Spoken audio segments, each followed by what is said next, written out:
राहुल गांधी का चुनाव आयोग के बारे में बोलना कोई नई बात नहीं है। उन्होंने महाराष्ट्र चुनाव के वक्त भी ये जोरों शोरों से कहा, उसके बाद भी उन्होंने प्रेस कॉन्फ्रेंसेस की हैं कि चुनाव आयोग ने महाराष्ट्र के चुनाव में बहुत बड़ा घोटाला किया। तकरीबन 40 लाख नए वोटर ऐड किए और वो कमाल की बात उन्होंने बताया, उन 40 के 40 लाख का वोट बीजेपी को गया है। और इतने कम समय में इतने बड़े तादाद में मतदाताओं को सम्मिलित करना मतदान सूची में बहुत ही गलत है, उन्होंने ऐसे कहा। पर इस बार तो उन्होंने बहुत सख्त टिप्पणी की है और उन्होंने कहा है जो कहा है, आपको मालूम है। देखिए, ये बहुत सीरियस मैटर है। Election commission is not functioning as the election commission of India. Today they made some statement. This is complete nonsense, right? The fact of the matter is that election commission is not doing its job.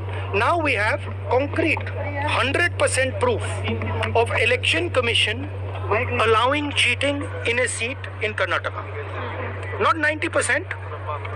When we decide to show it to you, it is 100% proof. Okay? And we just looked at one constituency and we found this. And I'm absolutely convinced that constituency after constituency, this is the drama that is taking place. Okay? Thousands and thousands of new voters. New voters. How old are they? 50, 45, 60, 65. New voters. Thousands and thousands and thousands one constituency. Karnataka ki yes. And this is one thing, right? Voter deletion, voter addition.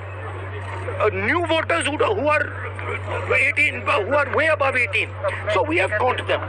Okay, and I want to send a message to Election Commission. Yes, sir. If you think you're going to get away with this, if your officers think you're going to get away with this, you're mistaken. You're not going to get away with it.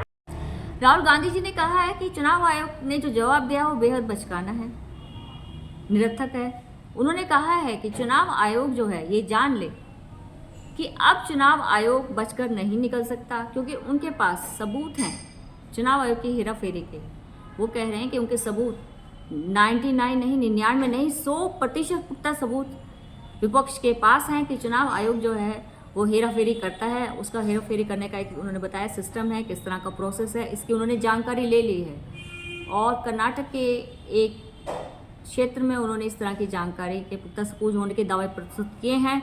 और वो कह रहे हैं कि कहीं पे ये voters को ऐड करते हैं चुनाव आयोग वाले और कहीं पे ये वोटर्स को डिलीट करते हैं। और इनके सारे सिस्टम की जानकारी विपक्ष को हो चुकी है। तो अगर चुनाव आयोग सोचता है कि वो इस समय बच के निकल जाएगा तो अब ऐसा हो नहीं पाएगा, क्योंकि चुनाव आयोग का पीछा अब चलता रहेगा, विपक्ष चुनाव आयोग के पीछे पड़ा रहेगा।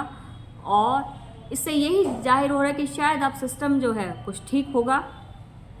उम्मीद तो जगी है।